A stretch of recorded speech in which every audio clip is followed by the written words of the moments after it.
स्वागत है आपका अपने यूट्यूब चैनल एग्जाम बूस्टर पर। फ्रेंड्स, आज की इस वीडियो में हम लोग ज्योमेट्री करने वाले हैं। इससे पहले हम लोग algebra, coordinate geometry, trigonometry, height and distance कर चुके हैं। आज हम लोग ज्योमेट्री कर लेंगे। इसके बाद आपका बचेगा 2D और 3D मेंसुरेशन, उसको भी जल्दी ही कर लेंगे। अगर अभी तक आप लोग मेरे इस चैनल को सब्सक्राइब नहीं किए तो प्लीज़ चैनल को सब्सक्राइब कर लीजिएगा। और अगर आप PDF प्राप्त करना चाहते हैं सभी क्लासेस की, तो इसके लिए आप टेलीग्राम चैनल को ज्वाइन कर लीजिएगा, जिसका लिंक डिस्क्रिप्शन बॉक्स में मैं दे दूंगा। तो चलिए बिना किसी देरी के आज की इस क्लास को स्टार्ट करते हैं। तो ज्योमेट्री की जो शुरुआत होती है वो एक बिंदु से होती है, ठीक है। अब बिंदु आपके कोलिनियर भी हो सकते हैं और नॉन कोलिनियर भी हो सकते हैं। तो ये आपके जो हैं ये नॉन कोलिनियर हैं। अगर यही बहुत सारे बिंदु कोलिनियर हो गए तो एक आपके लाइन बनाएंगे। अनंत कोलिनियर बिंदु मिलके आपका एक लाइन बनाएंगे और लाइन को जो है आप दोनों छोर पर अनंत तक बढ़ा सकते हो, जितना मर्जी उतना आप बढ़ा सकते हो। जब आप इसी लाइन का कोई एक सेगमेंट लेते हो तो ये आपका हो जाएगा लाइन सेगमेंट। ये आपकी लाइन हुई, इसका कोई सेगमेंट आप लिए तो लाइन सेगमेंट हो गया। इसको हिंदी में रेखाखंड बोलेंगे। ये आपका रेखा हुआ। और एक होता है रे। रे जो है एक निश्चित पॉइंट से निकलती है और अनंत तक जाती है, तो इसको बोलते हैं रे। जब दो लाइन एक दूसरे से मिलती हैं तो वो एंगल बनाती हैं। अब एंगल भी कई टाइप के होते हैं। एक तो होता है शून्य एंगल, एक लाइन ए है और दूसरी लाइन बी है, तो इन दोनों के बीच जीरो एंगल बना। दूसरा होता है एक्यूट एंगल, न्यून कोण जिसको बोलते हैं। ये जो है जीरो से बड़ा होता है और 90 अंश से छोटा होता है। अगला होता है आपका सम कोण, ये आपका 90 अंश के बराबर होता है। नेक्स्ट होता है आपका अधिक कोण। अधिक कोण जो होता है वो 90 से बड़ा होता है और 180 अंश से छोटा होता है। इसको बोलते हैं ऑब्ट्यूज एंगल या फिर अधिक कोण। इसके बाद आपका है, इसको बोलते हैं रिज कोण या फिर स्ट्रेट एंगल। ये आपका 180 अंश के बराबर होता है। अगला जो है वो आपका रिफ्लेक्स एंगल होता है। ये 180 से बड़ा होता है और 360 अंश से छोटा होता है। और लास्ट वाला जो होता है वो आपका कंप्लीट एंगल होता है। यहाँ पे 360 अंश का कोण बनता है, इसको बोलते हैं पूर्ण कोण। तो आप एंगल देख लिए। अब एंगल के बाद सीधा हम पैरेलल लाइन पे चलते हैं। मान लीजिए ये दो रेखाएं हैं L1 और L2 एक दूसरे के पैरेलल हैं और उसको एक रेखा यम जो है वो काट रही है, ठीक है। उस केस में यहाँ पे अगर एंगल 1 2 3 4 बन रहा है, यहाँ पे 5 6 7 और 8 बन रहा है, तो इसमें संगत कोण जो होते हैं वो आपस में बराबर होते हैं, एकांतर कोण आपस में बराबर होते हैं और शीर्षाभिमुख कोण आपस में बराबर होते हैं। अब यहाँ पे अगर बात करें संगत कोण की, तो 4 का संगत कोण क्या है, 7 है, ठीक है। यहाँ पे 3 का संगत कोण, 3 का करेस्पॉन्डिंग एंगल क्या है, 8 है। इसके बाद 1 का करेस्पॉन्डिंग एंगल 6 है, 2 का करेस्पॉन्डिंग एंगल 5 है। एकांतर कोण की बात करें तो 4 का एकांतर कोण क्या है आपका, 5 है। 3 का एकांतर कोण क्या है आपका, 6 है। शीर्षाभिमुख कोण की अगर इसमें देखें तो 6 का शीर्षाभिमुख कोण 8 है, 5 का शीर्षाभिमुख कोण कौन सा है, 7 है, 2 का 4 है, 1 का 3 है। जो 4 एंगल 4 और एंगल 6 का योग क्या होगा, 180 होगा। एंगल 3 और 5 का योग क्या होगा, 180 होगा। यहाँ पे एंगल 2 और 8 का जो योग होगा 180 होगा। 1 एंड 7 का जो योग होगा 180 होगा। ऐसा समझ में। अब हम बात करते हैं एरो कॉन्सेप्ट की, जो कि पैरेलल लाइन का ही कॉन्सेप्ट है। इसमें क्या होता है, मान लीजिए ये आपकी दो पैरेलल लाइन है L और M। यहाँ पे दो तिर्यक रेखा एक दूसरे को यहाँ पे काट रही हैं। अगर इस साइड आपका अल्फा कोण बन रहा है और इधर बीटा कोण बन रहा है, तो जो ब्लू लाइन है वो रेड लाइन के बराबर होगा। ब्लू लाइन का जो योग है वो रेड लाइन के बराबर होगा। इसका मतलब क्या हुआ, यहाँ पे आपको मिलेगा x बराबर अल्फा प्लस बीटा। ठीक इसी तरह दूसरे वाले फिगर में आप देखेंगे, ये आपकी दो पैरेलल लाइन है, इसको इस तरह से काटा गया है, ठीक है। तो इधर जो एंगल बन रहे हैं alpha beta gamma, blue arrow वाली अल्फा बीटा और गामा, और दूसरी साइड जो रेड एरो वाली एंगल बन रहे हैं एक्स वाई जेड, इन सब का योग आपस में बराबर होगा। अर्थात X plus Y plus Z बराबर angle alpha plus beta plus gamma. अब नेक्स्ट आप देखिएगा, ये आपकी दो समांतर रेखाएं हैं। इसके एक साइड यहाँ पे आप देखेंगे एक यक्स एंगल बन रहा है, दूसरे साइड आपका एल्फा बन रहा है, बीटा बन रहा है और गामा बन रहा है। तो यहाँ पे क्या होगा, जो ब्लू एंगल है, ब्लू एंगल क्या है, यक्स है, यक्स बराबर जो होगा वो रेड एंगल के बराबर होगा। यक्स बराबर क्या होगा, alpha plus beta plus gamma. Okay, अब आपके दिमाग में ये आएगा, सर यहाँ पे तो दोनों साइड बन रहा है एंगल। अगर मान लीजिए कोई क्वेश्चन दिया है वहाँ पे सिर्फ एक ही साइड एंगल बन रहा है, जैसे यहाँ पे अगला क्वेश्चन आपके पास है कि यहाँ पे इस साइड 3x बन रहा है, 4x बन रहा है, x बन रहा है और 2x बन रहा है। तो उस केस में क्या होता है, इन सभी एंगल का जो योग होता है वो 180 के बराबर होगा।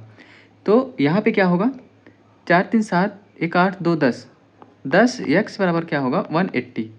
यहाँ से x बराबर क्या आएगा 18। इसका मतलब इन सब का जो एंगल का माप है वो आपका 18 तिहाई 54 हो जाएगा, 18 चौक 72 हो जाएगा, 18 हो जाएगा, 18 दूना 36 हो जाएगा। आगे देखते हैं, यहाँ पे देखिएगा आपके पास दो फिगर है, पहला और दूसरा। अब पहले में जो होगा यक्स बराबर जो होगा वो होगा alpha plus beta plus gamma, वही एरो कॉन्सेप्ट से भी ये भी आएगा। यहाँ पे आप देखेंगे बीटा प्लस थीटा बराबर यक्स प्लस वाई। कैसे आएगा ध्यान से समझिएगा। अगर हम यहाँ पे इस वाली लाइन के समांतर, इस वाली लाइन के समांतर एक इधर ऐसे रेखा खींच दें, ठीक है, तब आप पाओगे ये दोनों आपस में समांतर हैं। ये यहाँ से एक रेखा काट रही है, एक कोण आपके इस कोण के बराबर होगा। अगर ये एल्फा है तो ए भी एल्फा होगा। तब आप देख रहे हैं यहाँ पे एक कोण इधर एल्फा बन रहा है, इधर बीटा बन रहा है, इधर गामा बन रहा है। ये तीनों जो रेड वाले हैं एक साइड बन रहे हैं, यक्स जो है एक अलग साइड बन रहा है, दूसरे साइड बन रहा है। तो ऐसे में यक्स बराबर जो हो जाएगा alpha plus beta plus gamma हो जाएगा। ठीक इसी तरह जब आप इस वाली लाइन के समांतर यहाँ पे एक लाइन ऐसे खींचोगे, ठीक है, तो ये जो यक्स है इसके बराबर यहाँ पे हो जाएगा यक्स। अब एक साइड आपका थीटा और बीटा है और दूसरी साइड आपका यक्स और वाई है, तो थीटा प्लस बीटा बराबर हो जाएगा यक्स प्लस वाई। ओके, आए समझ में। नेक्स्ट है आपका दो समांतर लाइन यल और यम है। इसमें आपकी तीन लाइन इस तरह से ड्रा है। ए कोण ए है, ए बी है, ए सी है, ए डी है। तो इस केस में A plus B plus C plus D का मान क्या आएगा, जितनी लाइन होगी उतना इंटू 180। यहाँ पे होगा क्या, नंबर ऑफ लाइंस कितनी है यहाँ पे देखेंगे आप तो 1 2 3 लाइन है। इसका मतलब क्या हुआ, 3 गुणे 180 करोगे तो आपको मिलेगा 540। 540 जो है वो A plus B plus C plus D का वैल्यू आएगा। A plus B plus C plus D का वैल्यू क्या आएगा 3 इंटू 180 जो कि है 540। आपने देखा कि दो लाइन को मिलाने से हमको एंगल प्राप्त होता है। अगर हम तीन लाइन एक दूसरे को मिलाते हैं तो हमको ट्रायंगल मिलेगा। ठीक है, मान लीजिए एक ट्रायंगल ए बी सी है और ट्रायंगल का किसी भी शीर्ष को उसके सामने वाली भुजा मिलाने वाली रेखा को क्या बोलते हैं, सीवियन बोलते हैं। तो यहाँ पे ये जो ए डी है ना या फिर ए ई जो है, ये सभी क्या कहलाती हैं, सीवियन।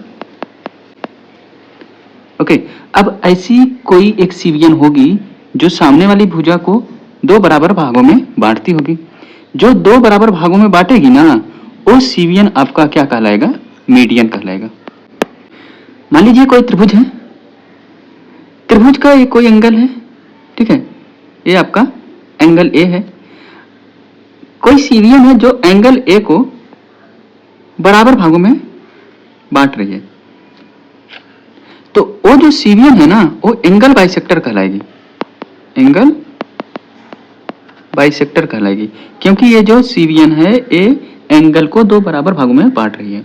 तो आप मीडियन समझ गए, एंगल बाइसेक्टर समझ गए। अब हम देख लेते हैं एल्टीट्यूड।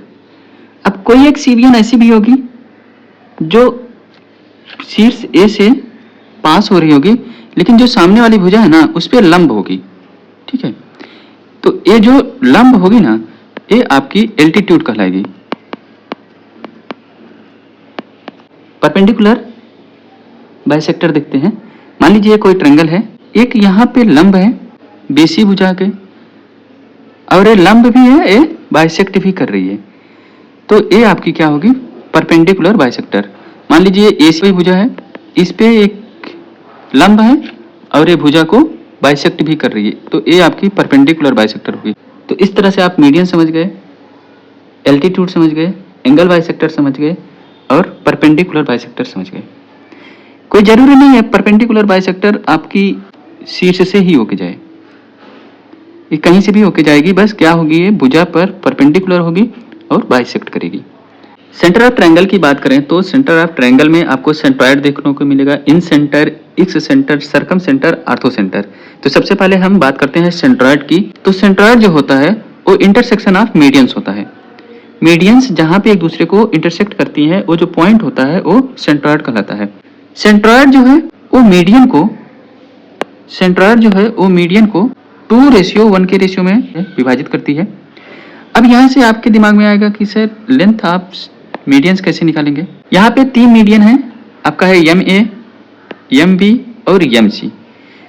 मान लीजिए आपको MA निकालना है, इस वाले मीडियन को निकालना है, तो आप क्या करेंगे, हाफ करेंगे, फिर √2B² प्लस 2C² माइनस सामने वाली A²। आया समझ में। मान लीजिए आपको MC वाला मीडियन निकालना है, हाफ करोगे, उसके बाद √2B² plus 2A² minus C² करो। मान लीजिए आपको MB ए वाली मीडियन निकालना है, तो आप क्या करोगे, हाफ करोगे, उसके बाद √2A² plus 2C² minus B²। इस तरह से आप लेंथ ऑफ मीडियंस निकाल लोगे। तो ये जो सभी मीडियंस है ना, ट्रायंगल को 6 बराबर भागों में बांटती हैं, 1 2 3 4 5 6। जो भुजाओं के स्क्वायर का योग होगा उसका 3/4 होगा आपका मीडियंस के स्क्वायर का योग। इसी तरह एरिया ऑफ ओरिजिनल ट्रायंगल, जो साइड से बना हुआ ट्रायंगल है, उसका जो एरिया है उसका 3/4 होगा आपका मीडियन द्वारा जो नया ट्रायंगल बनेगा उसका। मान लीजिए ये मीडियन है M1 M2 M3, इनसे मिलकर जो ट्रायंगल बनेगा, और जो आपका रियल ट्रायंगल होगा जो साइड से मिलकर बना होगा, इसका जो है ये 3/4 होगा। ध्यान से देखिएगा, स्टीवर्ट थ्योरम क्या है। मान लीजिए ये आपका कोई भी ट्रायंगल है, ठीक है, और इसके ये जो D है एक कोई भी CBN है। ऐसा जरूरी नहीं है कि वो मीडियन है, जरूरी नहीं वो एंगल बाइसेक्टर है, कोई भी CBN हो, ठीक है। और यहाँ से यहाँ तक की जो दूरी है वो M है, यहाँ से यहाँ तक की दूरी जो है वो N है। मान लीजिए ये पॉइंट आपका D है, ठीक है, तो B से D तक की दूरी M है, D से C की दूरी N है। तो उस केस में जो आपका स्टीवर्ट थ्योरम होता है वो बोलता है कि B² M plus C² N बराबर M प्लस N, दूसरे ब्रैकेट में D² प्लस MN। इसको याद कैसे रखोगे, ध्यान से समझिएगा। इस वाली साइड का स्क्वायर करोगे, मल्टीप्लाई करोगे M से। कैसे याद रखोगे, इस वाली साइड का स्क्वायर करोगे, मल्टीप्लाई करोगे M से, प्लस इस वाली साइड का स्क्वायर करोगे, मल्टीप्लाई करोगे N से, उसके बाद बराबर M प्लस N ब्रैकेट में D² प्लस MN। इस तरह से आप इसको याद रखोगे। ये हो गया आपका स्टीवर्ट थ्योरम। इसमें 2 केसेस होते हैं। मान लीजिए केस है आपका एक, जिसमें आपको ये बताया जा रहा है कि ये जो ट्रायंगल है वो आइसोस्केलस है, यानी कि समद्विबाहु है। जब एक ट्रायंगल समद्विबाहु है तो उस केस में आपका क्या होगा, B बराबर C हो जाएगा, B बराबर C हो जाएगा। तो आप इस फार्मूले में जब आप B बराबर C रखोगे तो आपको क्या मिलेगा, ध्यान से समझिएगा। B बराबर C रखोगे तो यहाँ पे मिलेगा B² ब्रैकेट में M प्लस N बराबर, यहाँ पे मिलेगा M प्लस N, और यहाँ पे मिलेगा D² प्लस MN। यहाँ से M प्लस N खत्म हो जाएगा तो आपको मिलेगा B² बराबर D² प्लस MN। ये आपका पहला केस हो जाएगा, ठीक है। दूसरे केस में क्या होगा, मान लीजिए ये जो M और N आपस में बराबर है। केस सेकंड आपका क्या हो जाएगा, M बराबर N है। जब M बराबर N होगा इसका मतलब कि जो AD है वो मीडियन होगा। उस केस में जब आप इस फार्मूले का यूज करोगे, यहाँ पे आप M बराबर N रखोगे तो आपको क्या मिलेगा, M कॉमन लोगे तो यहाँ पे बचेगा M B² प्लस C² बराबर m बराबर n होगा तो यहाँ पे हो जाएगा 2m into D square plus M square. ठीक है, m से m यहाँ पे कट जाएगा तो आपको मिलेगा B square plus C square बराबर 2 ब्रैकेट में D square plus M square. यही होता है अपोलोनियस थ्योरम। अभी थोड़ी देर बाद मैं आपको बताऊंगा कि आप मीडियन से कैसे अपोलोनियस थ्योरम निकाल सकते हो। अब हम अपोलोनियस थ्योरम जो है वो लेंथ ऑफ मीडियन के थ्रू निकालते हैं। कैसे निकालते हैं ध्यान से समझिएगा। आपको पता है कि जो माध्यिका की लंबाई होती है या फिर लेंथ ऑफ मीडियन होता है वो होता है ए, आपकी एक मीडियन है एम ए, तो यहाँ से मीडियन की जो लंबाई होगी वो क्या होगी, half under root 2b square plus 2c square minus A square. अब आप क्या करो ना, इसी का स्क्वायर कर दो। जब आप इसका स्क्वायर करोगे, एम ए को मैं एडी लिख रहा हूं तो हो जाएगा एडी स्क्वायर बराबर 1/4, अंडर रूट खत्म हो जाएगा। यहाँ पे आपको मिलेगा 2b square plus 2c square minus A square. 4 को इधर ले जाओगे आपको मिलेगा 4ad स्क्वायर बराबर 2b square plus 2c square minus A square. अब आप ए स्क्वायर को इस साइड लाओगे तो आपको मिलेगा 4ad स्क्वायर प्लस ए स्क्वायर बराबर 2b square plus 2c square. अब आप यहाँ से 2 कॉमन लेके इस साइड बोलो भेजोगे तो आपको यहाँ पे मिलेगा 1/2 4ad स्क्वायर प्लस ए स्क्वायर बराबर b square plus c square. आपका अंदर गुणा करोगे तो आपको मिलेगा 2ad square plus A square by 2। अब जब आप यहाँ से 2 कॉमन लोगे तो अंदर क्या मिलेगा, ad square plus A square by 4। ठीक है, ए स्क्वायर बाई 4 को आप क्या लिख सकते हो, a/2 का होल स्क्वायर। क्या लिख सकते हो, a/2 का होल स्क्वायर।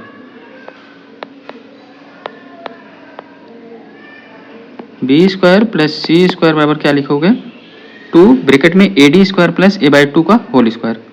a/2 क्या होगा, a आपका पूरा a है तो इसका हाफ जो होगा a/2 होगा। ठीक है, मीडियन है तो मीडियन में a बराबर बराबर होंगे। बी स्क्वायर को आप क्या लिख सकते हो, ac square plus ab square बराबर 2 ब्रैकेट में ad स्क्वायर प्लस a/2 आप क्या लिख सकते हो, bd लिख सकते हो या फिर dc लिख सकते हो, dc का स्क्वायर। तो ये आपका अपोलोनियस थ्योरम यहाँ पे क्या हो गया, इस तरह से भी मीडियन के थ्रू भी आप प्रूव कर लिया। तो आपको यहाँ पे क्या करना है, इसको याद रखना है, बस आपको प्रूव नहीं करना है, इसको याद रखना है। मैंने बता दिया कि कैसे आता है। ठीक है, अब आगे बात करते हैं इन सेंटर की। इन सेंटर जो होता है वो intersection of interior angle bisector होता है। मान लीजिए ये कोई आपका ट्रायंगल है और इनका इंटीरियर एंगल बाइसेक्टर आपस में एक दूसरे से बिंदु आई पर मिल रहे हैं, तो ये जो आई होगा ना, ये अंतः केंद्र होगा। अगर मान लीजिए ये कोण थीटा है तो ये जो कोण बनेगा ना, ये 90 प्लस थीटा बाई 2 होगा, 90 प्लस थीटा बाई 2। अब इसी ट्रायंगल में मान लीजिए हम इसको यहाँ तक बढ़ाते हैं, दूसरी वाली भुजा को यहाँ तक बढ़ाते हैं, फिर बाह्य एंगल बाइसेक्टर खींचते हैं, बाह्य एंगल बाइसेक्टर खींचते हैं, तो ये जो पॉइंट होगा जहाँ पे दोनों मिलेंगे इसको बोलेंगे बाह्य केंद्र या फिर एक्स सेंटर। इस केस में जब यहाँ पे थीटा होगा ना तो ये आपका 90 माइनस थीटा बाई 2 होगा। मान लीजिए ये आपका रेडियस होगा तो इसका जो r होगा ना वो होगा डेल अपान s माइनस ए। तो ये जो एक्स सर्कल है जिसका सेंटर एक्स सेंटर है उसकी जो रेडियस होगी वो क्या होगी, डेल अपान s माइनस ए। अब आगे बात करते हैं, यहाँ पे एक ट्रायंगल है और इसका इन सेंटर यहाँ पे आई है। ठीक है, तो इन सेंटर का जो रेडियस होगा वो होगा आपका डेल अपान एस। जो बाह्य सर्कल था उसका रेडियस मैंने बताया डेल अपान एस माइनस ए, और जो इनर सर्कल है उसका जो रेडियस है वो आर बराबर डेल बाई एस होगा। अब यहाँ पे अगर बात करें ए आई रेशियो आई डी क्या होगा, ए आई रेशियो आई डी क्या होगा, तो वो होगा B plus C by A. B I ratio I E क्या होगा, तो यहाँ पे क्या होगा, सी प्लस ए बटे बी। तो आर बराबर डेल बाई एस होता है इनर रेडियस। ये जो है सभी पॉलीगन्स के लिए सही है। जैसे मान लीजिए यहाँ पे आपका चतुर्भुज हो गया, क्वाड्रिलेटरल हो गया, तो अभी क्या करोगे ना, इसके अंदर कोई सर्कल है तो उसका रेडियस निकालने के लिए आपको क्या करना होगा, इस चतुर्भुज का आपको एरिया निकालना होगा। उसके बाद इसके हाफ पेरीमीटर से इसको डिवाइड करोगे तो आपको इन सेंटर का रेडियस मिल जाएगा। तो आप इस तरह से भी पॉलीगन्स में भी इसका यूज कर सकते हो। नेक्स्ट है, अगर समकोण त्रिभुज है तो उस केस में r बराबर क्या होगा, p plus B minus H by two, और समबाहु त्रिभुज है तो r बराबर a अपान 2√3 होगा। अब आगे बात करते हैं सर्कम सेंटर की। तो सर्कम सेंटर जो होता है वो इंटरसेक्शन ऑफ परपेंडिकुलर बाइसेक्टर होता है। परपेंडिकुलर बाइसेक्टर मैंने बताया था स्टार्टिंग में ही। तो ये मान लीजिए आपका एक ट्रायंगल है और इनके परपेंडिकुलर बाइसेक्टर एक दूसरे को इस बिंदु पे टच कर रहे हैं, काट रहे हैं, तो ये आपका होगा सर्कम सेंटर। और ये जो सर्कल बनेगा ना, जिसका केंद्र सर्कम सेंटर होगा, वो आपका सर्कम सर्कल होगा। अब अगर इस केस में थीटा ए है ना, तो आप इसको और इसको मिलाओगे तो यहाँ पे जो कोण बनेगा वो 2 थीटा के बराबर होगा, जो कि यहाँ पे दिया हुआ है। इस केस में 2r बराबर क्या होगा, इसको हम साइन रूल भी बोलते हैं। 2r जो है ये आपका सर्कम रेडियस है। ये a बटे साइन ए बराबर b बटे साइन बी बराबर c बटे साइन सी होगा। इसके बाद कैपिटल R बराबर क्या होगा, यहाँ पे दिया है R बराबर होगा A B C upon 4 del किसी भी ट्रायंगल के लिए, और समकोण त्रिभुज के लिए R बराबर h बाई 2, और समबाहु त्रिभुज के लिए R बराबर a बाई √3 होगा। अब बात कर लेते हैं आर्थो सेंटर की। तो त्रिभुज के किसी शीर्ष से उसके सम्मुख भुजा पर डाले गए लंब एक दूसरे से जहां पर मिलते हैं वो क्या होता है, आपका आर्थो सेंटर होता है, लंब केंद्र होता है। मान लीजिए ये आपका जो लंब है वो एच ए, ये जो लंब है वो आपका एच ए है, ये आपका एच बी है, ये आपका एच सी है, और साइड्स जो आपकी दी हैं ए के सामने की ए, बी के सामने की बी, सी के सामने की सी, तो वहां पे साइड का जो रेशियो होगा वो होगा 1/HA ratio 1/HB ratio 1/HC। अंतः त्रिज्या इन रेडियस अगर आपको पता करना है इसका, तो वो क्या होगा, 1/R बराबर 1/HA plus 1/HB plus 1/HC। इसके अलावा एक चीज और याद रखिएगा, ये इंपॉर्टेंट है, इसको ध्यान दीजिएगा। इसमें क्या होता है, A से लेके O तक इंटू O से लेके D तक बराबर B से लेके O तक इंटू O से लेके E तक बराबर C से लेके O तक इंटू O से लेके F तक। वही चीज यहाँ पे लिखा है AO इंटू OD बराबर BO इंटू OE बराबर CO इंटू OF। अब हम बात करते हैं प्रॉपर्टीज ऑफ ट्रायंगल। कोई ट्रायंगल है, इसके भुजा जो है A है, B है, C है, तो इसका जो सेमी पेरीमीटर होता है A plus B plus C by 2 होता है। ध्यान से समझिएगा, त्रिभुज की कोई भी भुजा जो है वो बची हुई शेष भुजाओं के डिफरेंस से बड़ी होगी तथा सम से छोटी होगी। मान लीजिए एक कोई आपका ट्रायंगल है, एक भुजा इसकी 3 है, दूसरी भुजा 4 है, तो ये वाली भुजा क्या होगी, तो इसको आप बोलोगे कि इसके डिफरेंस से बड़ी होगी। 4 और 3 का डिफरेंस क्या है, 4 और 3 का डिफरेंस क्या है, 1 से तो बड़ी होगी, इसके योग से छोटी होगी, 4 3 7, 7 से छोटी होगी। ठीक है, तो इसका मतलब ये क्या हुआ, ये भुजा जो है वो आपका 2 भी हो सकती है, 3 भी हो सकती है, 4 भी हो सकती है, 5 भी हो सकती है, 6 भी हो सकती है, ना तो 7 होगी ना तो 1 होगी। सिर्फ इन्हीं केस में ये जो है ट्रायंगल का बनना पॉसिबल है, वरना नहीं है। जो भुजा बड़ी होगी उसके सामने का कोण बड़ा होगा। जैसे यहाँ पे अल्फा आप देख रहे हैं थोड़ा बड़ा है, तो इसके सामने की भुजा जो है यक्स वो भी बड़ी है। साइन रूल क्या होता है, यक्स बटे साइन अल्फा बराबर वाई बटे साइन बीटा बराबर जेड बटे साइन गामा।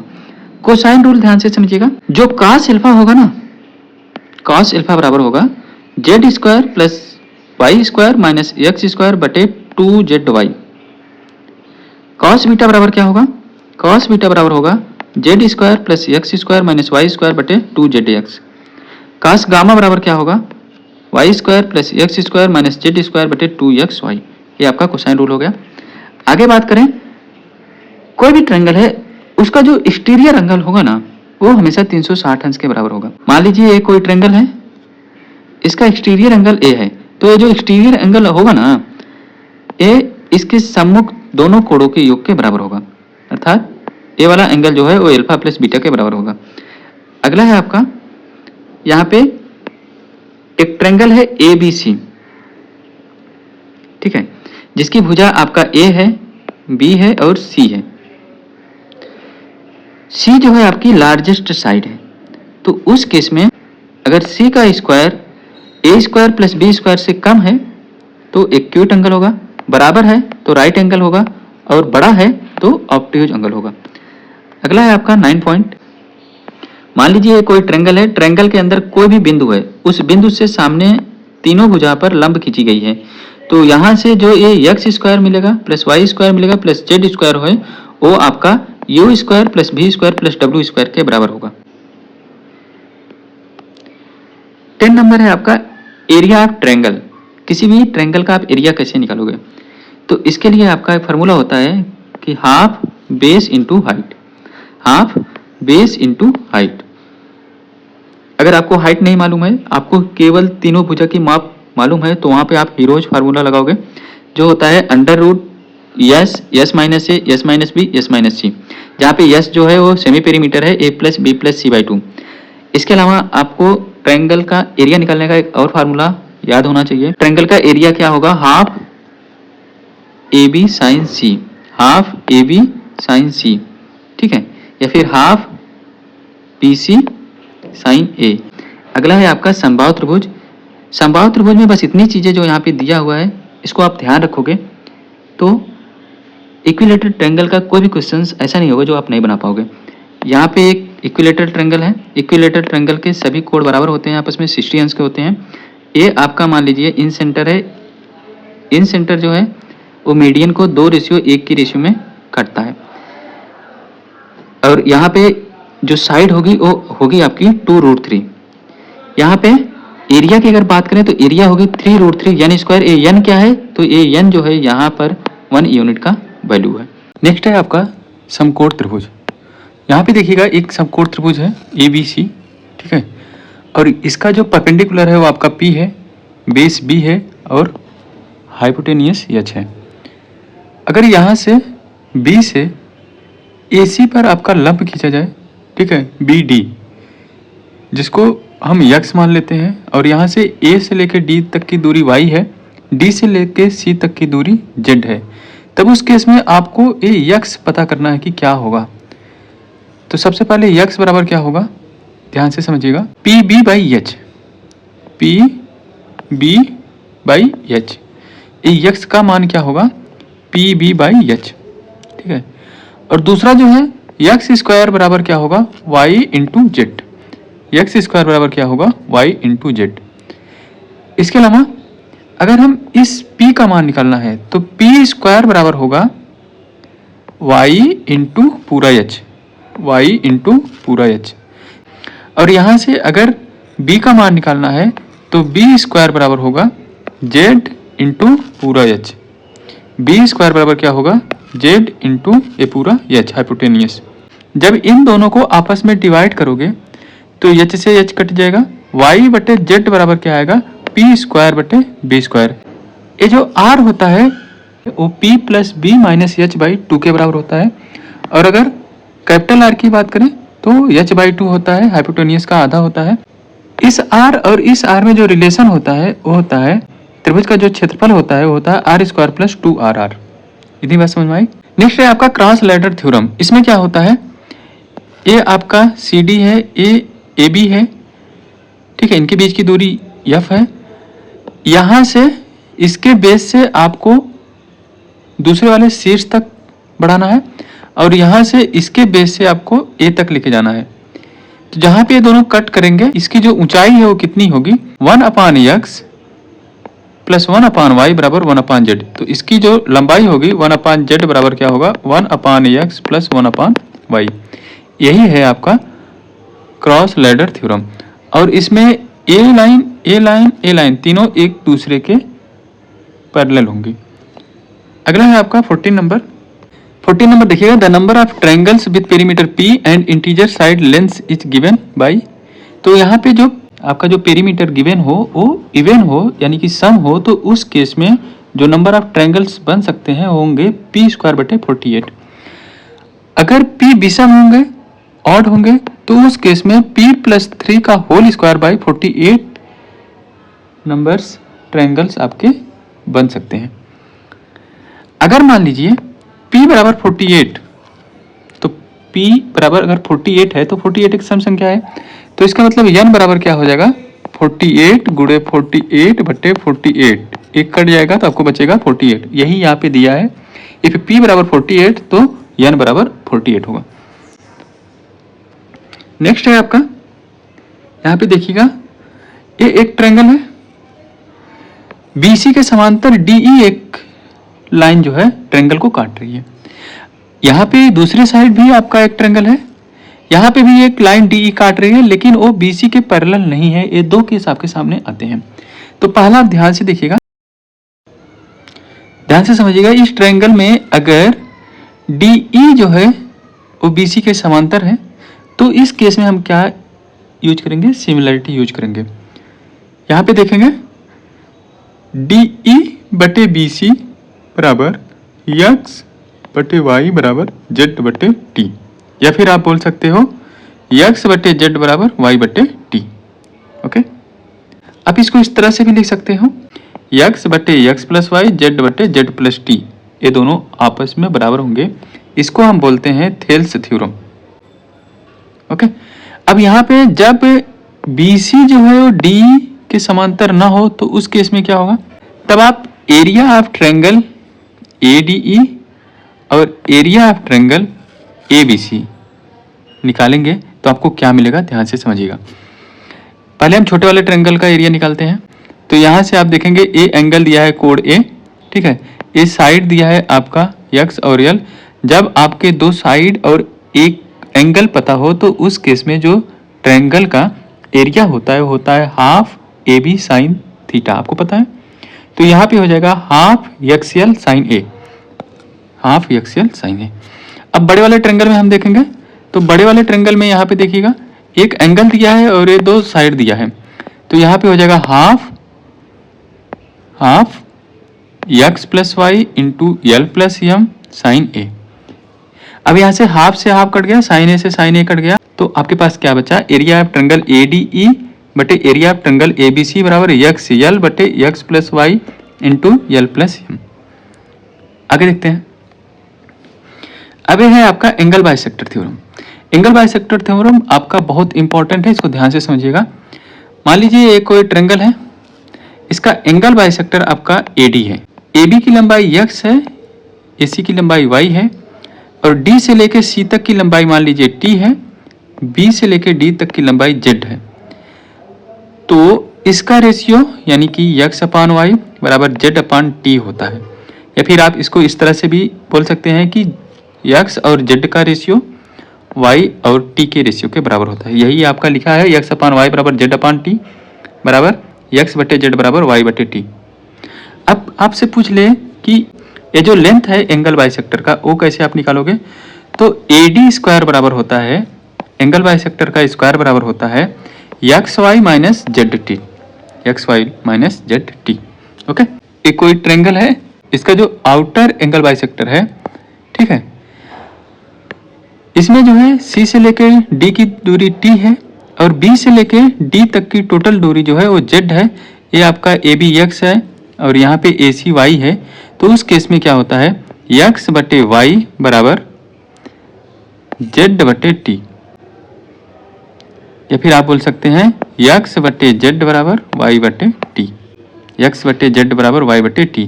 आप इसको यहाँ से समझिएगा, a वाला एंगल एक साथ चल रहा है x बटे z, और यहाँ पे दूसरा जो है y बटे t, इस तरह से आप इसको याद रखिएगा, a वाला इजी है याद करना। अब यहाँ पे जो AD स्क्वायर है, यहाँ पे AD स्क्वायर बराबर क्या होगा, ZT minus XY, ZT minus XY। यहाँ पे एक राइट एंगल ट्रायंगल है ABC। इस केस में ये जो ट्रायंगल है छोटा वाला, इसका जो कर्ण है वो XY है, इसको हम मान लेते हैं छोटा या फिर अंदर वाला। जो बड़े वाले त्रिभुज का कर्ण है उसको हम बोलते हैं बड़ा या बाहर वाला, ठीक है। अब यहाँ पे मीडियन M1 ये हो गया, ये M2 हो गया, ठीक है, बाद में M3 भी आप देखेंगे।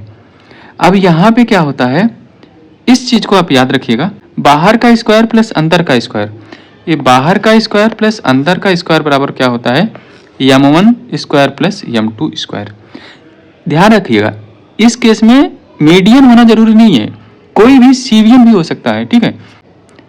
इसको इस तरह से याद रखना कि 5/4, ये 5 बड़ा है ना, 5 जो है कर्ण के साथ रहेगा, 5/4, ठीक है। 4 अगर आप इधर भी कर दोगे चलेगा, लेकिन 5 जो है हमेशा बड़ा है तो कर्ण के साथ, कर्ण बड़ा होता है तो कर्ण के साथ होगा। तो 5/4 कर्ण स्क्वायर बराबर m1 square plus m2 square, इस तरह से इसको याद रखिएगा। देखो इन दोनों केस में ये जो m1 m2 है ना वो मीडियन ही है, मीडियन के अलावा कुछ भी नहीं हो सकता। जबकि पहले वाले केस में मीडियन के अलावा सीवियन भी हो सकता था, लेकिन इस दोनों केस में ये m1 और m2 दोनों मीडियन ही है। एक ट्रायंगल है ABC, BD और CE मीडियन है जो कि एक दूसरे पर परपेंडिकुलर है। तो इस केस में जो होता है 5BC स्क्वायर बराबर क्या होता है AB square plus AC square. इसके अलावा एक और चीज ध्यान रखिएगा, ये जो AF है ना ये BC के बराबर होगा। ये जो आपका AF है ना ये इस BC के बराबर होगा। यहाँ पे जो लिखा है ये बहुत इंपॉर्टेंट है, तो आप इसी में BC के जगह पे AF भी रख सकते हैं। आया समझ में? ABC कोई एक ट्रायंगल है, AS जो है वो इस BC पर AS जो है वो लंब है, और AT जो है ना ये आपका एंगल बाइसेक्टर है, कोण A का एंगल बाइसेक्टर है AT। तो उस केस में इन दोनों के बीच जो कोण बनेगा थीटा जो होगा वो हाफ होगा कोण B माइनस कोण C। अगर ए आपका AT एंगल बाइसेक्टर है तो उस केस में ए सही होगा। अगर ए आपका सरकम सेंटर से जा रहा है तो उस केस में ए आपका सही होगा। ट्रायंगल है, ठीक है, इसके अंदर कोई बिंदु O है और O से तीनों भुजा पर आपका परपेंडिकुलर डाला गया है, ठीक है। मान लीजिए ये आपका P1 है, ये P2 है, ये P3 है, तो उस केस में जो आपका ये H होगा, हाइट होगी ट्रायंगल की, वो होगी P1 plus P2 plus P3। और ये जो हाइट होती है ना ये आपका होगा √3/2a, हाइट ऑफ समबाहु त्रिभुज √3/2a। 21 आप देखिएगा यहाँ पे ABC कोई एक ट्रायंगल है, ठीक है। AD जो है ये आपका मीडियन है और जो BE है ना वो मीडियन को बराबर भागों में काटती हुई जा रही है। तो उस केस में जो AE और EC का रेशियो होता है वो 1:2 का होता है। 22 है length of angle bisector. Length of angle bisector इसको आप पहले भी देख चुके हैं, तो इसका फार्मूला यहाँ पे है।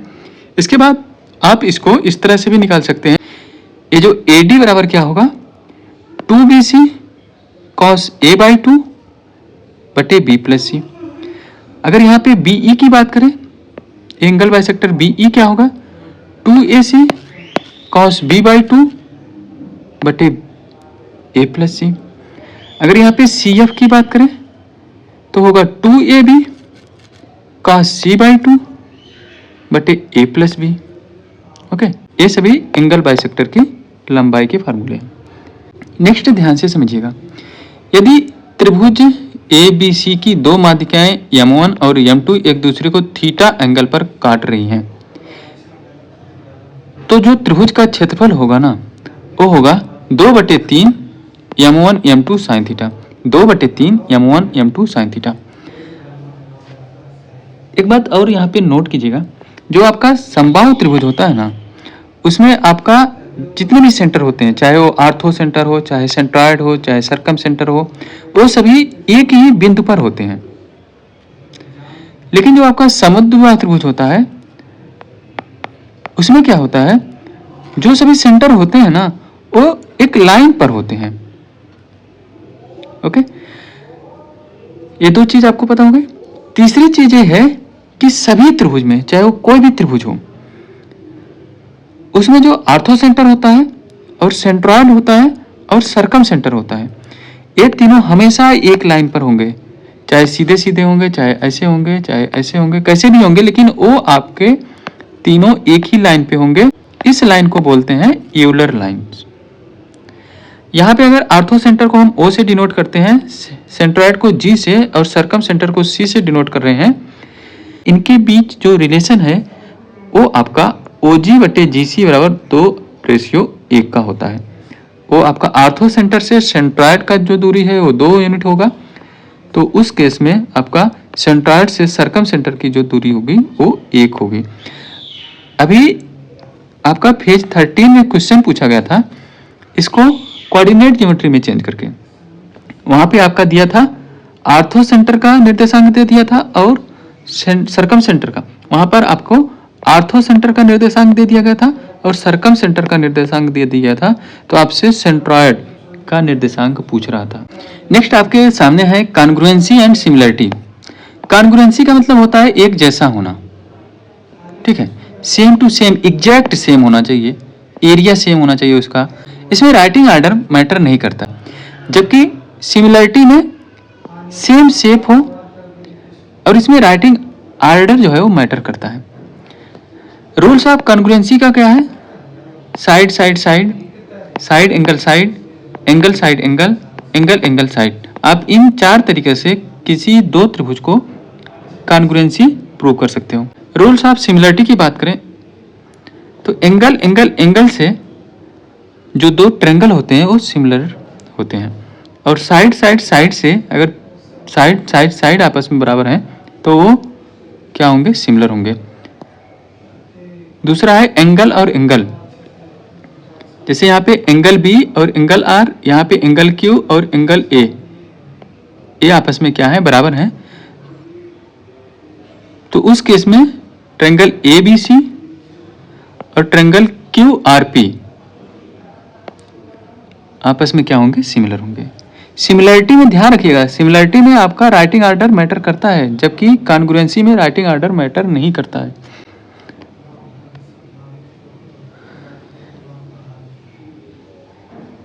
नेक्स्ट है यहाँ पे ट्रायंगल है,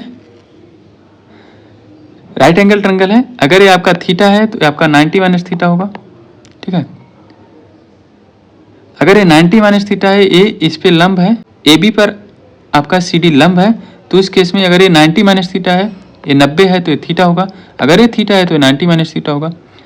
ध्यान से समझिएगा। त्रिभुज ए सी बी आप देखेंगे, ए सी बी में इसका जो एरिया होगा वो क्या होगा? हाफ ए बी, 1/2 आधार गुणे ऊंचाई, हाफ इंटू सी पी। तो यहां से आप देखेंगे इसको काटेंगे तो P बराबर क्या आ जाएगा? ए बी बटे सी। तो 1/P बराबर हो जाएगा C बटे ए बी, 1/P स्क्वायर बराबर होगा C स्क्वायर बटे A square B square, 1/P square बराबर होगा, इसको जब आप देखोगे तो C स्क्वायर जो होगा वो आपका ए स्क्वायर प्लस बी स्क्वायर के बराबर होगा पाइथागोरस से। तो यहाँ पे होगा ए स्क्वायर प्लस बी स्क्वायर बटे ए स्क्वायर बी स्क्वायर। तो जो आपको रिजल्ट मिलेगा वो मिलेगा 1/P स्क्वायर बराबर 1/a square plus 1/b square. अब हम आगे देखेंगे समुद्रबाहु त्रिभुज। आपको पता है समुद्रबाहु त्रिभुज की जो 2 भुजाएं होती हैं वो आपस में बराबर होती हैं। इनके जो चारों पॉइंट होते हैं वो इसी AD पर ही होते हैं। AD जो है वो BC पर लंब होगा, तो ये आपका जो समद्विबाहु त्रिभुज है ये 2 राइट एंगल ट्रायंगल में टूट गया।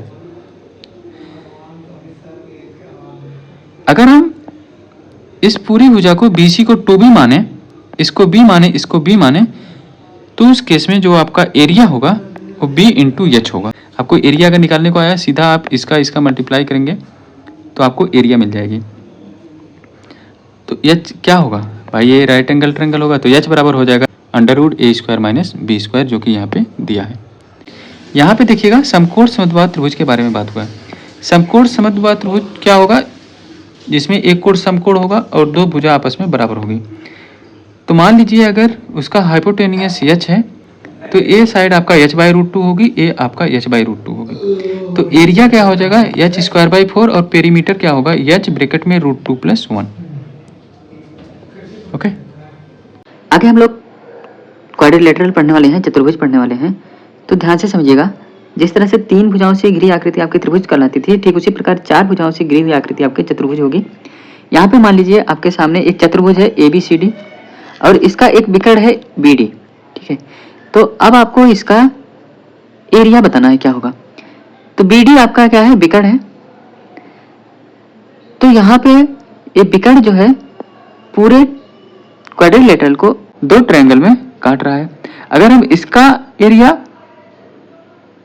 अगर हम इन दोनों ट्रायंगल का एरिया निकाल लें, उसको जोड़ दें, तो हमें क्वाड्रिलेटरल ट्रायंगल का एरिया मिल जाएगा। तो अगर यहाँ पे देखिएगा इस ट्रायंगल का हाइट कितना है? H1, और ये जो दूसरा वाला ट्रायंगल है इसका हाइट H2 है। तो इसका जो एरिया होगा वो होगा half into base into height. Half base कितना है? BD into height H1। इसी तरह इसका क्या हो जाएगा? Half base BD into height H2। तो जब दोनों को जोड़ेंगे ना तो आपको क्या मिलेगा, हाफ ब्रैकेट में H1 plus H2 into BD। तो ये एरिया ऑफ क्वाड्रिलेटरल हो जाएगा। अगर कोई चतुर्भुज है और उसके अंदर कोई सर्कल है जो कि चारों भुजाओं को टच कर रहा है, तो उस केस में क्या होगा, आमने सामने की भुजाएं होंगी, उनका योग आपस में बराबर होगा। जैसे यहाँ पे A प्लस बी बराबर C प्लस डी, और जो कोण बन रहा है यहाँ पे अल्फा प्लस बीटा 180 अंश के होगा, गामा प्लस डेल्टा 180 अंश के बराबर होगा। ठीक है, आगे देखिएगा A एक क्वाड्रिलेटरल है, ये कोई भी चतुर्भुज होगा, सभी चतुर्भुज के लिए होगा। ठीक है, यहाँ पे ये आपके विकर्ण है, तो जो विकर्ण है वो पूरे चतुर्भुज को 4 पार्ट में डिवाइड कर रहे हैं। उन चारों का जो एरिया है, मान लीजिए A1 है, A2 है, A3 है, A4 है, तो उस केस में A1 गुणे A2 बराबर A3 गुणे A4, या फिर आप बोल सकते हैं A1 बटे A3 बराबर A4 बटे A2। टाइप्स ऑफ क्वाड्रिलेटरल की बात करें तो इन सभी को हम लोग देखने वाले हैं। अब हम सबसे पहले बात करेंगे रेक्टेंगल की, आयत की। तो आयत के आमने सामने की जो भुजाएं होती है वो आपस में बराबर होती हैं। अगर इसकी लंबाई L है और इसकी चौड़ाई B है तो इसका जो परिमाप होता है वो होता है 2 इंटू L प्लस B, और जो एरिया होता है वो लंबाई गुणे चौड़ाई होता है। जब आयत के विकर्ण एक दूसरे को काटते हैं तो वहां पे 4 त्रिभुज बनते हैं, और इन चारों त्रिभुज का जो एरिया होता है वो आपस में बराबर होता है। आयत के अंदर कोई सर्कल जो है ऐसा नहीं हो सकता जो चारों भुजाओं को टच करे, लेकिन बाह्य सर्कल या फिर सर्कम सर्कल पॉसिबल है। तो जो सर्कम सर्कल होगा उसका जो रेडियस होगा वो होगा under root L square plus B square by 2, या फिर आप बोल सकते हैं जो विकर्ण है इसका हाफ, विकर्ण का हाफ जो है वो रेडियस के बराबर होगा। यहाँ पे देखिएगा एक रेक्टेंगल है, ठीक है, T जो है कोई भी पॉइंट है, यहाँ पे ये जो ATV ट्रायंगल बनेगा ना, इसका जो एरिया है वो रेक्टेंगल का एरिया का हाफ होगा। अब हम बात करते हैं स्क्वायर का, वर्ग का। सबसे पहले ये जानो कि जो वर्ग होता है उसके अंदर भी वृत्त बनेगा और बाहर भी वृत्त बनेगा, उसके अंदर भी वृत्त बनेगा और उसके बाहर भी वृत्त बनेगा, अर्थात इनर सर्कल भी बनेगा और सर्कम सर्कल भी बनेगा। जो R बराबर होता है वो क्या होता है, A√2/2, विकर्ण का हाफ। विकर्ण क्या होता है, A√2, उसका हाफ करोगे तो आपको मिल जाएगा कैपिटल R। स्मॉल r की बात करें तो स्मॉल r जो है A स्क्वायर की भुजा का हाफ होता है। ओके, अब एरिया क्या होता है, एरिया बराबर होता है भुजा square, ratio of area of inner circle to circumcircle. जो छोटा वाला सर्कल है उसका एरिया और जो बड़ा वाला सर्कल है उसका एरिया का जो रेशियो है वो 1:2 होता है। ध्यान से समझिएगा, अगर कोई रेक्टेंगल है या फिर कोई स्क्वायर है, ठीक है, इसके अंदर कोई बिंदु P है, तो इस P से जब आप वर्टेक्स को मिलाओगे तो उसमें क्या होगा, AP square plus PC square बराबर BP square plus PD square. Okay, only circum circle is possible in the rectangle, जो कि अभी बताया। इसका जो रेडियस होता है वो होता है R बराबर under root L square plus B square by 2। Triangle 1 और ट्रायंगल 3 का जो एरिया का सम है वो ट्रायंगल 4 और ट्रायंगल 2 के एरिया की सम के बराबर होगा। अब हम बात करते हैं पैरेललोग्राम या फिर समांतर चतुर्भुज की। समांतर चतुर्भुज की जो आमने सामने की भुजाएं हैं एक दूसरे के समांतर होती हैं, सम्मुख कोण एक दूसरे के बराबर होते हैं, और संलग्न कोणों का जो योग होता है वो 180 अंश होता है। इसका और इसका संलग्न जो कोण होते हैं उनका योग 180 अंश के बराबर होता है। देखो, इनके जो विकर्ण होते हैं वो एक दूसरे के बराबर नहीं होते हैं, लेकिन एक दूसरे को बराबर भागों में प्रतिच्छेद करते हैं, लेकिन 90 अंश पर नहीं काटते। अब यहाँ पे D1 square plus D2 square बराबर जो होता है वो होता है 2L square plus B square. Area क्या होगा, एरिया होगा बेस इंटू हाइट। अगर यहाँ पे H1 है हाइट और इस वाले में H2 हाइट है तो यहाँ पे L इंटू H1 होगा और B इंटू H2 होगा। अगर L और B के बीच में यहाँ पे कोण आपका बन रहा है अल्फा, तो जो एरिया होगा वो होगा LB sine alpha. The area of 4 part 1 2 3 4 will be equal. तो इनका जो एरिया होगा वो होगा 1/2 d1 d2 साइन थीटा। अब बात करते हैं रोम्बस का। तो रोम्बस में क्या होता है, ध्यान से समझिएगा। ABCD कोई रोम्बस है, तो रोम्बस में जो सामने की भुजा होती है वो एक दूसरे के समांतर होती है। तो यहाँ पे AB समांतर DC हुआ, DC समांतर AD हुआ, और आपस में ये बराबर भी होती हैं। रोम्बस में समांतर भी होती हैं और भुजाएं आपस में बराबर भी होती हैं, कि जो माप है यहाँ पे A है। कोण A जो है कोण C के बराबर होगा। समूह कोण भी आपस में बराबर होते हैं। कोण A बराबर कोण C, कोण B बराबर कोण D। कोण A प्लस कोण B ये जो है 180 अंश का होगा। कोण B प्लस कोण C 180 अंश का होगा, यानी कि संलग्न कोण जो है उनका योग 180 अंश के बराबर होगा। डायगोनल जो है वे इक्वल तो नहीं होते, लेकिन एक दूसरे को बाइसेक्ट करते हैं और 90 अंश पर काटते हैं। इनका जो पेरीमीटर होगा वो होगा 4a, पेरीमीटर होगा 4a। एरिया होगा 1/2 इंटू A इंटू H का 2 गुना, यानी कि AH, या फिर A स्क्वायर साइन अल्फा, या फिर 1/2 d1 d2 बाई 2। इन त्रिभुज DOC, इस त्रिभुज को देखिएगा। यहाँ पे क्या होगा, पाइथागोरस से OD square plus OC square बराबर DC स्क्वायर। OD क्या होगा आपका, ये होगा d2 बाई 2 का होल स्क्वायर। और यहाँ पे अगर बात करें OC का, तो OC जो होगा वो d1 बटे 2 का होल स्क्वायर बराबर DC क्या है, यहाँ पे A है, A स्क्वायर। तो जब आप इसको सॉल्व करोगे तो d1 square plus d2 square बराबर 4a स्क्वायर, यानी कि विकर्णों के वर्ग का जो योग होगा वो 4a स्क्वायर के बराबर होगा। अब बात करते हैं समलंब चतुर्भुज की। तो समलंब चतुर्भुज में आपकी दो भुजाएं समांतर होती हैं। तो यहाँ पे AB समांतर CD है। जो इसका एरिया होता है हाफ समांतर भुजाओं का योग इंटू हाइट। यहाँ पे आप देखेंगे त्रिभुज OAB त्रिभुज DOC एक दूसरे के क्या है, सर्वांग सम है। तो यहाँ से DC बटे AB बराबर DO बटे OB बराबर CO बटे OA होगा। तो आप देखेंगे DO इंटू OA बराबर CO इंटू OB। जब यहाँ पे इंटू का साइन आएगा तो आप ऐसे चलोगे, लेकिन जब आप डिवाइड देखोगे तो यहाँ पे मिलेगा DO बटे OB बराबर CO बटे OA। यहाँ पे देखिएगा DO बटे OB बराबर CO बटे OA। विकर्णों के वर्गों का योग जो है AC square plus BD square बराबर AD square plus BC square plus 2ABCD। विकर्णों के वर्गों का योग जो होगा वो असमांतर भुजाओं के वर्गों का योग प्लस 2 गुणे समांतर भुजाओं का गुणनफल। अब बात करते हैं आइसोस्केलस ट्रेपेजियम समद्विबाहु समलंब। समद्विबाहु समलंब चतुर्भुज में दो भुजाएं समांतर होंगी और दो भुजाएं आपस में बराबर होंगी। तो यहाँ पे AB समांतर CD है और AD बराबर BC है। तो इस केस में AM जो है वो NB के बराबर होगा और MN जो है वो CD के बराबर होगा। तो आप देखेंगे त्रिभुज AMD और त्रिभुज CNB आपस में क्या होंगे, सर्वांग सम होंगे।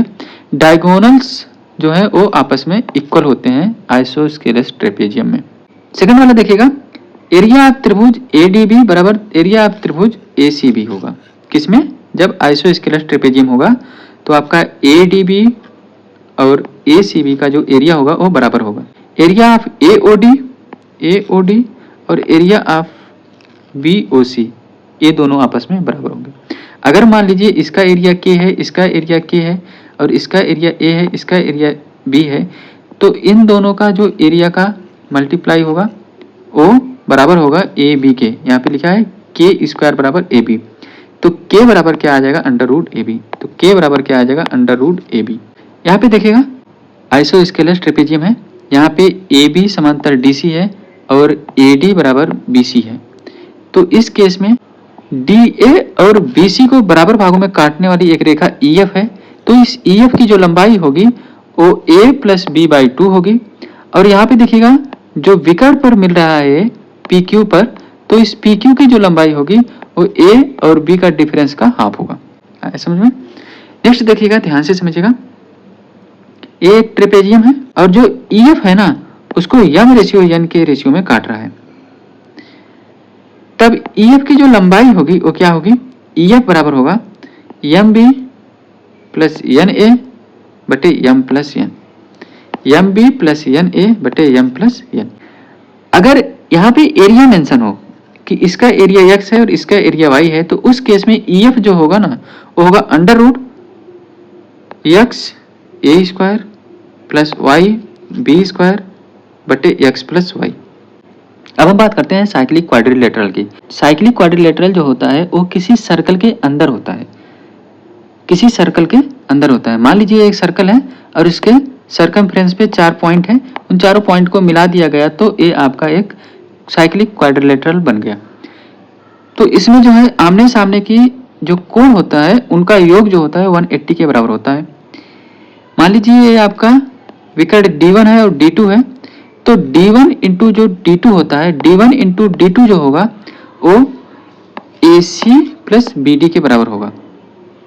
ओके, अब यहाँ से OB इंटू OD बराबर OA into OC।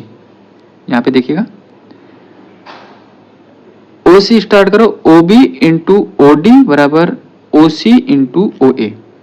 Area of cyclic quadrilateral जो होता है वो होता है under root S, S minus A, S minus B, S minus C, S minus D. ये जो यस है ना वो सेमी पेरीमीटर है, A plus B plus C plus D by 2। ये वाला देखिएगा, ये बोल रहा है कि अगर कोई साइक्लिक क्वाड्रिलेटरल है, ठीक है, उसके विकर्ण एक दूसरे को बराबर बराबर काट रहे हैं, तो उस केस में A B into B C, A B into B C बराबर क्या होगा? C D into D A. आगे देखिएगा, if any quadrilateral bisects of code A and code B meet at P, तो इसके एंगल बाइसेक्टर आपस में पी बिंदु पर मिल रहे हैं, तब जो एपी भी होगा ना, कोड एपी भी होगा वो डी प्लस सी बाई 2 होगा। इसी तरह इधर से आप देखिएगा, इस कोड का बाइसेक्टर, इस कोड का बाइसेक्टर एक दूसरे पे क्यू पर मिल रहे हैं, तब जब क्यू जो होगा ना ये code A plus code B by 2 होगा। ये जो पीक्यूआरएस बनेगा ना ये साइक्लिक क्वाड्रिलेटरल होगा। नेक्स्ट बात करते हैं काइट की। ये आपका काइट है, ठीक है। काइट में क्या है? AC लंब BD, AC जो है लंब है BD पर, और AB बराबर AD है एंड BC बराबर CD है। तो एरिया जो होता है इसका half AC into BD, half AC into BD। In any quadrilateral, if diagonals intersect at 90, then area will be half D1 D2, half D1 D2। तो ये भी है एक तरह से हाफ D1 D2। अब बात करते हैं पॉलीगन की। पॉलीगन का मतलब होता है बहुभुज। Sum of all interior angle क्या होता है? n-2 into 180। Sum of all exterior angle हमेशा 360 अंश के बराबर होता है। नंबर ऑफ डायगोनल्स कैसे निकालेंगे? n-3 बाई 2 करेंगे तो आपको नंबर ऑफ डायगोनल्स मिल जाएगा। इंटीरियर प्लस एक्सटीरियर एंगल का जो योग होता है, इंटीरियर और एक्सटीरियर एंगल का जो योग होता है वो 180 के बराबर होता है। अब ईच इंटीरियर एंगल की बात करें तो n-2 इंटू 180 बाई n से डिवाइड कर देंगे। ईच एक्सटीरियर एंगल की बात करें तो 360 बाई n हो जाएगा। एरिया पॉलीगन जो होता है वो होता है n/4 a स्क्वायर काट pi by n। Area polygon जो होता है वो n/4 a स्क्वायर काट पाई बाई n के बराबर होता है। इन सब में जो n है वो नंबर ऑफ साइड्स है, a जो है लेंथ ऑफ साइड्स है। अगर बात करें कैपिटल R की तो होगा a/2 cosec pi by n, और स्मॉल r की बात करें तो a/2 cot pi by n। यहाँ पे स्टार है, ठीक है। स्टार में क्या होता है? जितने भी एंगल होते हैं इनका जो योग होता है वो 180 के बराबर होता है। If there are m nodes, nodes क्या है? A, if there are m nodes in star then sum of all interior angles क्या होगा? m-4 into 180। तो यहाँ पे कितने हैं नोट्स, 1 2 3 4 5, 5 है।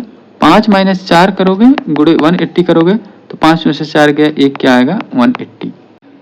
अब हम बात करते हैं सर्किल की। तो आपके सामने यहाँ पे देखिएगा ये एक सर्किल है और सर्किल में ये एक आपका कॉर्ड है। अगर कॉर्ड को इस तरह से सर्कल को आर पार करा दिया जाए तो उसको बोलते हैं सीकेंट। कार्ड का जो छोटा पार्ट होता है उसको बोलते हैं माइनर सेगमेंट और जो बड़ा पार्ट होता है ये होता है आपका मेजर सेगमेंट। ए ओ जो है केंद्र होगा, आर जो होगा ये आपका रेडियस होगा। तो इसका जो सर्कल होगा इसका एरिया जो होगा वो होगा पाई आर स्क्वायर और जो डायमीटर होगा वो रेडियस का डबल होगा 2r।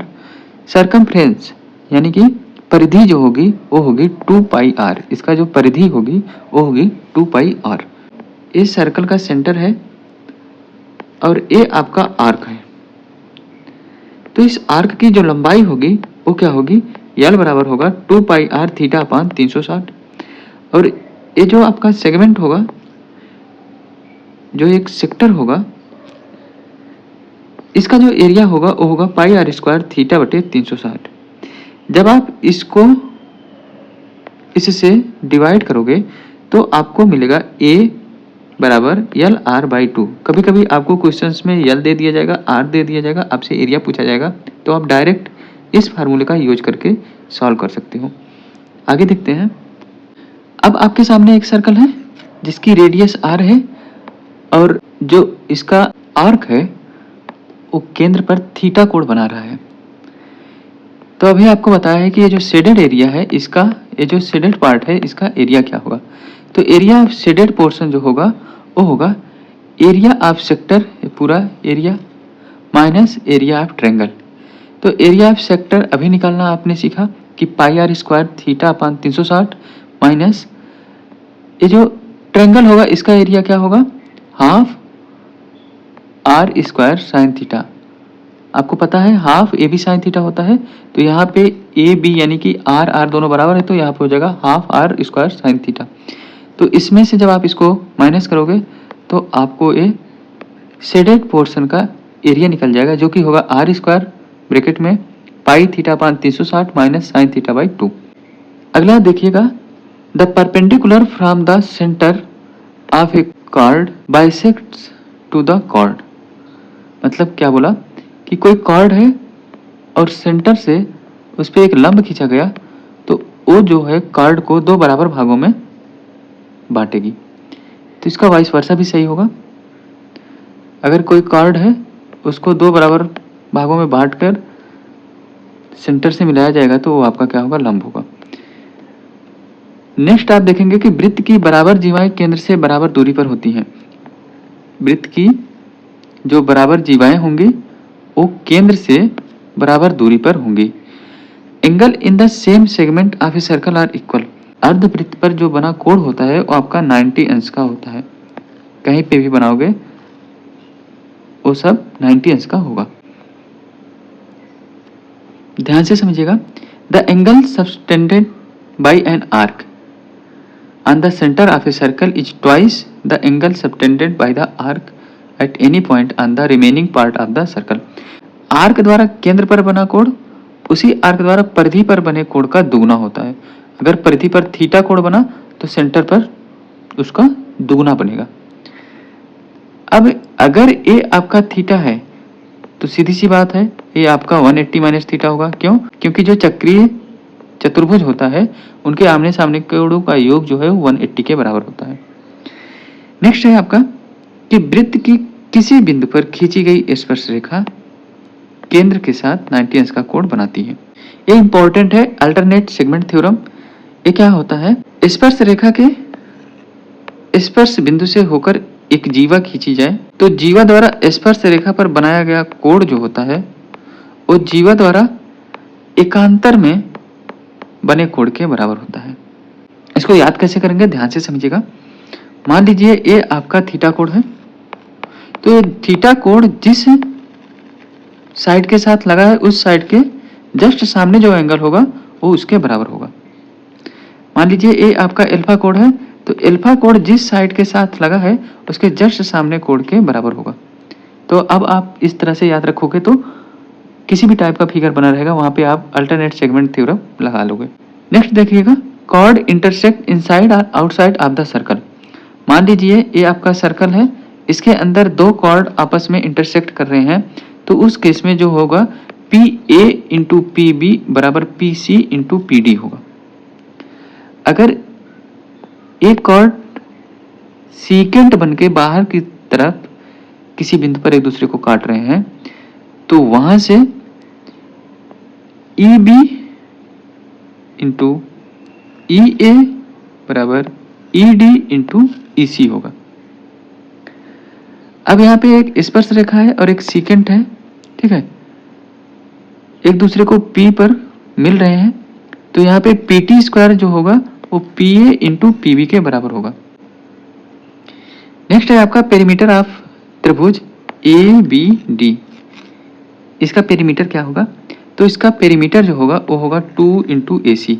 अगर ये पूरा लंबाई a है तो 2a के बराबर होगा इस ट्रायंगल का पेरीमीटर। क्यों? क्योंकि a बी सी और बी एफ और इधर एफ डी और ई एक दूसरे के बराबर होते हैं। ध्यान से समझिएगा, एक कोई सर्कल है और सर्कल के अंदर आपके दो कॉर्ड एक दूसरे को परपेंडिकुलर काट रहे हैं। तो अगर यहाँ से यहाँ तक की दूरी x है, यहाँ से यहाँ तक की दूरी y है, यहाँ से यहाँ तक की दूरी z है, यहाँ से यहाँ तक की दूरी t है, तो इसका जो रेडियस होगा, इस सर्कल का जो रेडियस होगा वो होगा under root X square plus Y square plus Z square plus T square by 2। यहाँ पे जो चक्रीय चतुर्भुज बना उसमें क्या होगा, आमने सामने के भुजाओं के वर्ग का योग जो है वो बराबर होगा। इससे भी इसका रेडियस निकाल सकते हो आप, under root B square plus T square by 2 कर दो बराबर under root A square plus C square by 2 कर दोगे भी तो इसका रेडियस हमको मिल जाएगा। ये एक सर्कल है, यहाँ इसके अंदर दो कॉर्ड एक दूसरे को काट रहे हैं, तो जहाँ पे काट रहे हैं वहां से केंद्र की दूरी जो है वो सी है, एक कॉर्ड की लंबाई 2a है, दूसरे कॉर्ड की लंबाई 2b है, तो r बराबर हो जाएगा under root A square plus B square plus C square by 2। 15 number देखिए, यहाँ पे एक आपका सर्कल है, सर्कल पर एक बिंदु से दो स्पर्श रेखाएं पी ए और पी बी खींची गई हैं। आपको पता है कि स्पर्श रेखा पर जो है आपका त्रिज्या जो है लंब होती है, ये आपका 90 अंश हुआ। केंद्र को और P को जब आप मिलाते हो तो मान लीजिए ये आपके थीटा थीटा एंगल बना रहे हैं, दोनों बराबर हैं।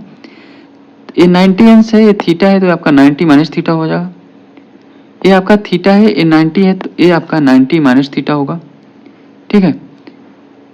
आप यहाँ पे देखिएगा ए ट्रायंगल और ए ट्रायंगल बी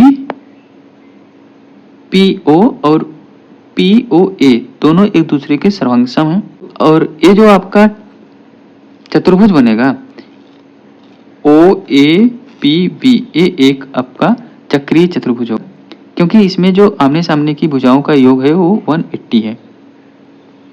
अगला है आपके सामने, ध्यान से देखिएगा, ये आपका एक सर्कल है, ठीक है, सर्कल में ओ केंद्र है यहाँ पे, ओके।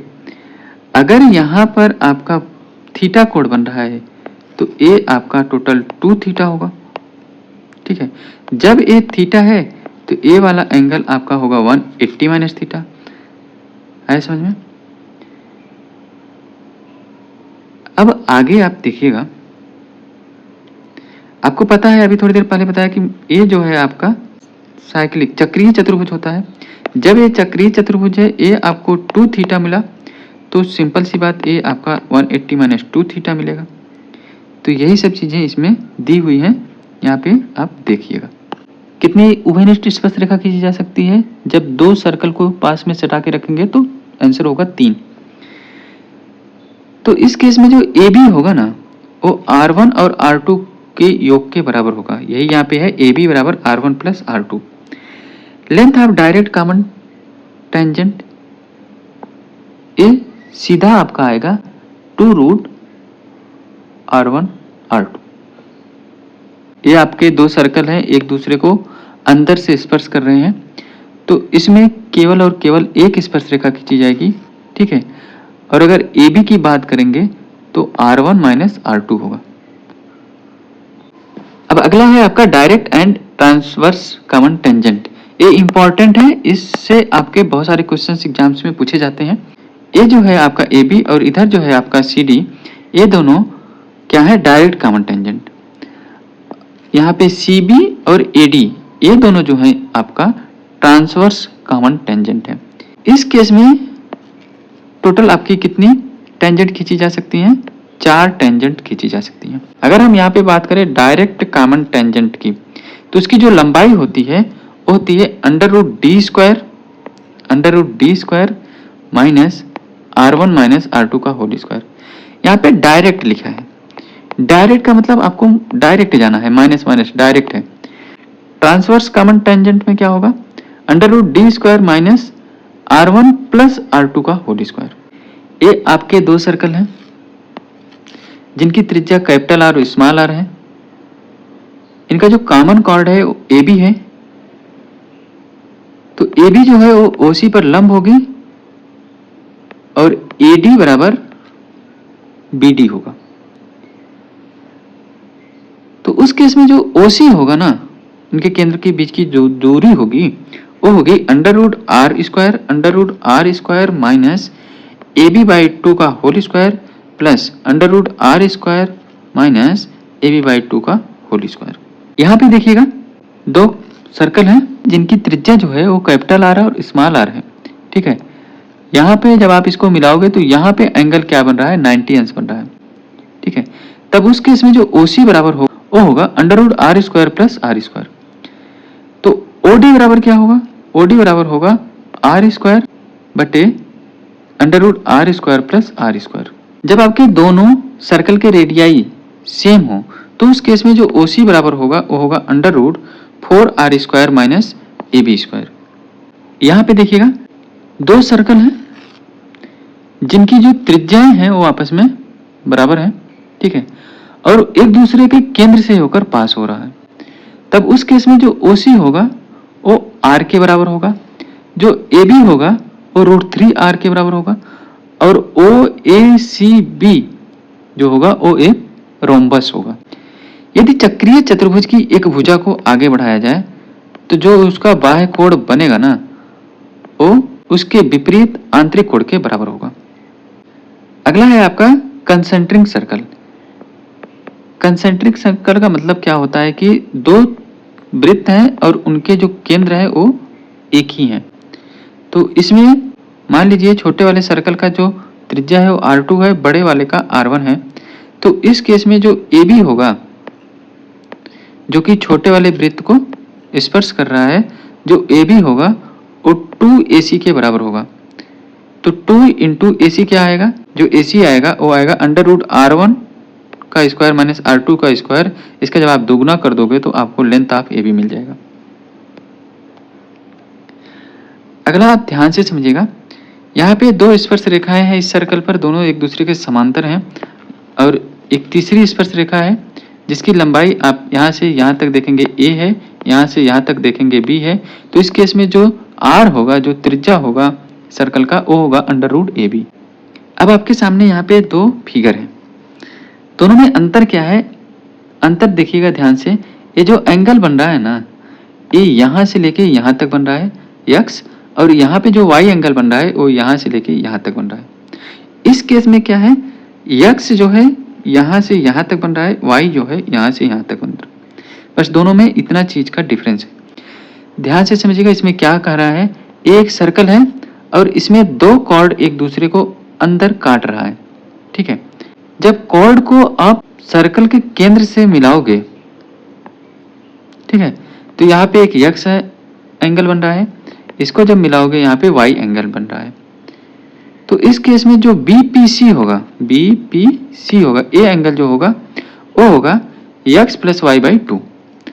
जब आपसे बोल दिया जाए कि APC बताओ, यानी कि ए एंगल बताओ, तो आप 180 में से BPC घटा दोगे तो आपको मिल जाएगा एंगल APC।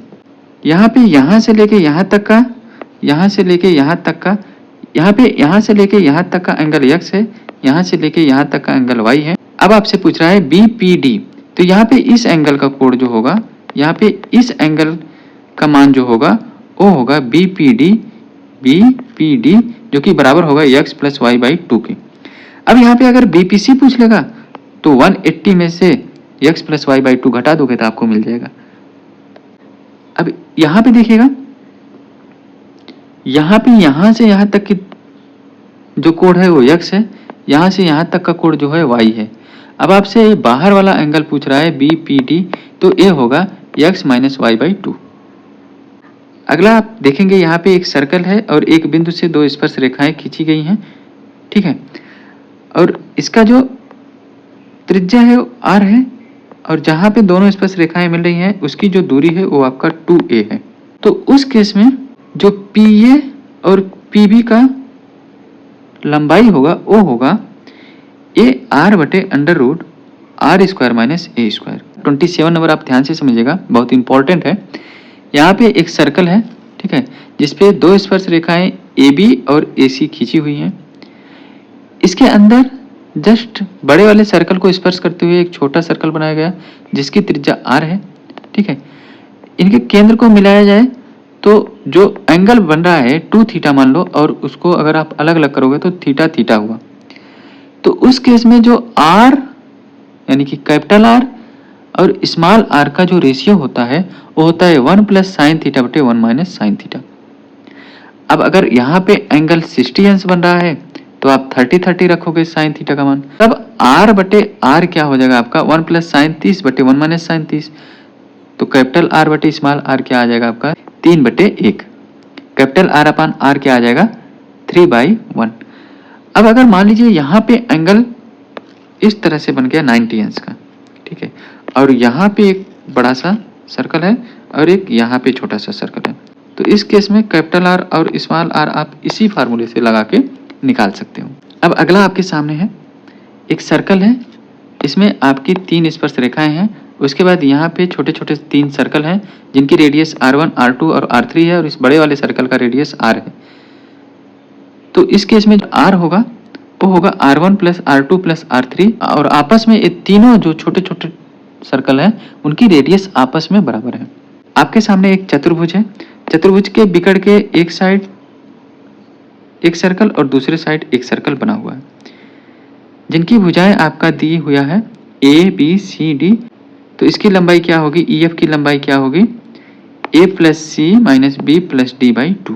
ध्यान से देखिएगा, A एक सर्कल है, A आपका x है, A y है, अगर A z है और यहाँ से यहाँ तक लेके t है, तो उस केस में जो x y होगा, x y बराबर होगा z स्क्वायर प्लस ZT।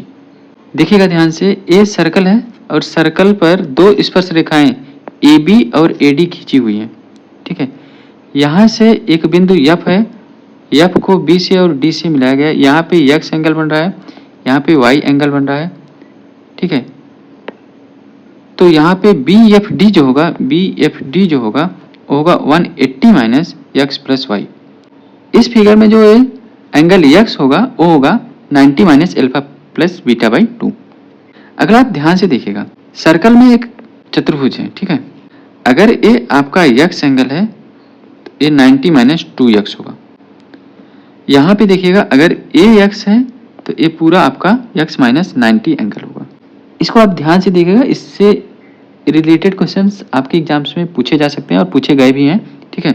आपके एक ट्रायंगल के अंदर एक सर्कल है और इसमें जो है त्रिभुज की तीनों भुजाओं का मान दिया हुआ है।